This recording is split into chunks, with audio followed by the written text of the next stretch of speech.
Stop scrolling. Heaven just released something it's been holding back for years. There's a secret God has carried in silence, but he can't keep it hidden any longer, because it's already unfolding. And you're standing at the center of it. You weren't overlooked. You were hidden. You weren't delayed. You were being sharpened in silence.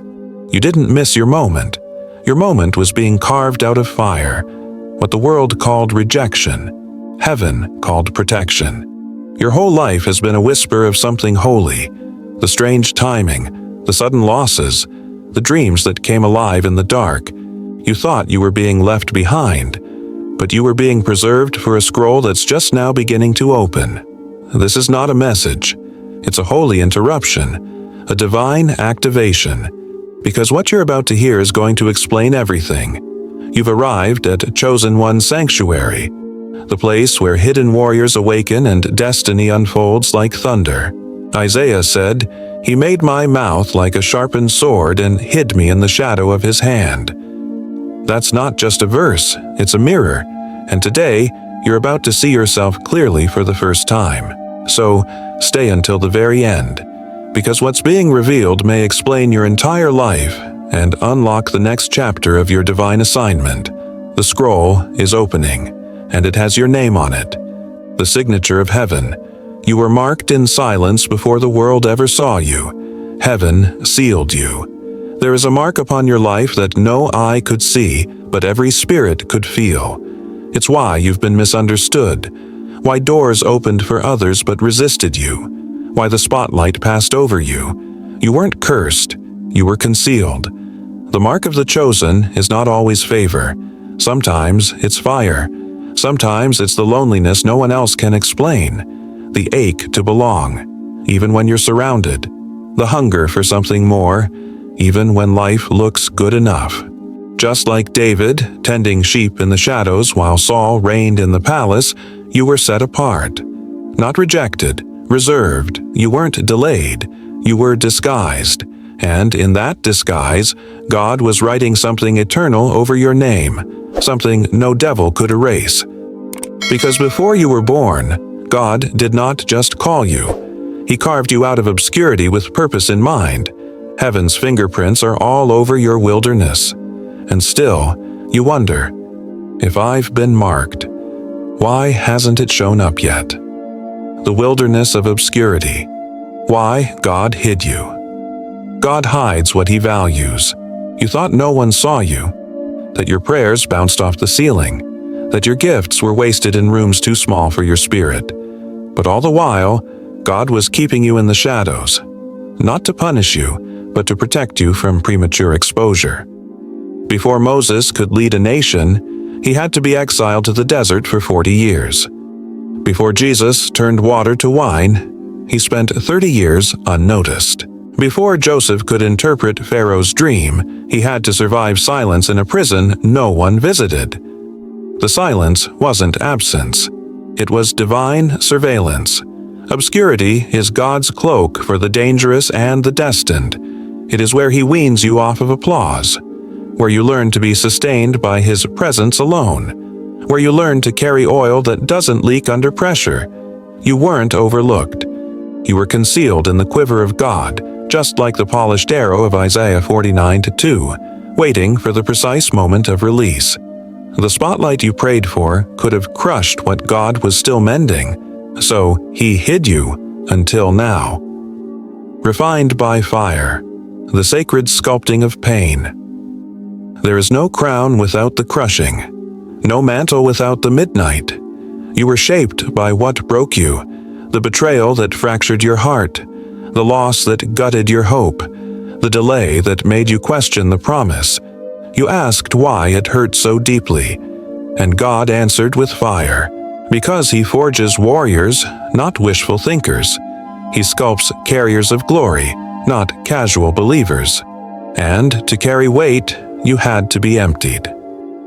Joseph had a dream of leadership, but it was the prison that carved out the integrity to sustain it.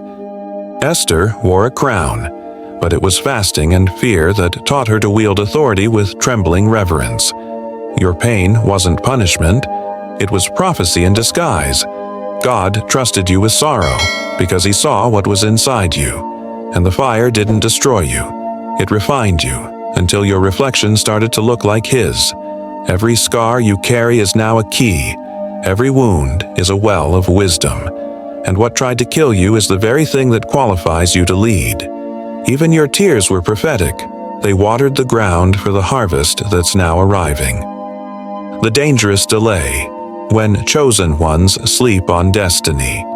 Heaven is urgent, but many chosen ones remain asleep at the edge of their scroll. God gave you signs, dreams, instructions, and instead of rising, you waited. Instead of moving, you hesitated. You called it timing, but heaven saw it as disobedience cloaked in logic. Jonah was a prophet, chosen, anointed, and assigned, but his delay nearly cost a city its redemption. Your delay carries consequences, not just for you, but for every soul connected to your obedience. When you ignore the whisper, the storm comes louder. This isn't to scare you, it's to wake you, because the hour is late and the scroll must be fulfilled. God is not angry, but he is activating. If you miss this window, it may not return in the same way. Heaven is aligning people, resources, and moments for your yes. And the cost of postponement is too high. Not just your breakthrough, but someone else's deliverance. The time for hesitation has ended. Authority in your bones. Why the enemy fears. You hell has known your name longer than you have. The warfare that came before your birth was not random. It was resistance to the mantle you carry. Because once you awaken, hell's agenda starts crumbling. You were never powerless. You just hadn't been activated. Jesus said in Luke 10:19, "I have given you authority to trample on snakes and scorpions." Not borrow, not earn. Given. You are a vessel of divine jurisdiction. You shift atmospheres when you walk in alignment. Demons flee when you speak truth. Chains break when you worship. Territories shift when you pray. You don't need a stage. Your authority begins in the shadows. You're a storm disguised as a whisper, and the enemy hoped you'd never realize it. But now, you're remembering, and what you carry can no longer be muted. The Scroll. Awakens. Heaven's assignment now released. The scroll is open. Not just any scroll. Yours. The one written before time. The one that has waited for your yes. God is no longer whispering. He's commissioning. You're being called to release what's inside you. The book, the business, the ministry, the intercession, the sound, the strategy, the healing, the vision. It doesn't have to be big to be divine, but it must be obedient. Just like Ezekiel, God is saying, take the scroll, eat it, then speak. You don't need a platform. You need alignment. This isn't about influence, it's about impact. And once you move, the provision will follow. The remnant awakens. You are not alone in this. You thought you were the only one. You're not. Across the earth, others are rising, waking up from the same dreams, hearing the same summons, feeling the same stirring. This is the rise of the remnant. Men and women marked by fire, untamed by culture, unshaken by storms, bound not by denomination, but by destiny. Romans 11:5 says, "So too, at the present time, there is a remnant, chosen by grace." You are part of a global uprising of holy ones, quiet in the world's eyes, but thunderous in the spirit. You are not crazy. You are not too late. You are not unqualified. You are the echo of heaven's original intention. And now, the remnant is converging. The echo must be released. Your story isn't just for you. What you carry is not yours to keep. It must echo. There are souls waiting on your obedience, chains that will only fall when your voice rises, generations that will be healed by your yes. You are not just living. You are rippling. Your breakthrough is not personal. It's generational. Your testimony is a doorway.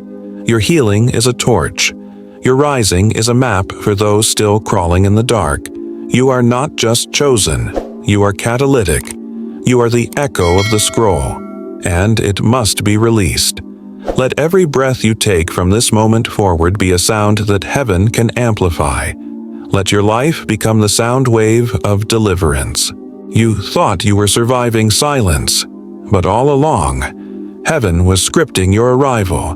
You weren't left behind. You were hidden in plain sight, a secret weapon sealed in the quiver of God. While others were building platforms, you were being built for power. While they sought visibility, God gave you vision. And now the vision is maturing into movement. Your scroll is no longer waiting, it's waking. And with it, so are you. This is not the end of a message. This is the release of a mantle. You are not wandering anymore. You are walking in rhythm with your divine assignment. You were marked. You were tested. You were preserved. And now, you are being sent. If this word stirred something ancient in you, if it felt less like information and more like remembrance, comment 7CCC7 below as a prophetic act of agreement. Let heaven see your response. Let the remnant hear your voice. Share in the comments what pierced your spirit, what you now know about your calling, and what sacred whisper you're no longer ignoring. And if you know you are part of this rising, if your soul has recognized its tribe, subscribe to Chosen One Sanctuary. You were never meant to walk this alone. And now, you are not alone. You are the next echo,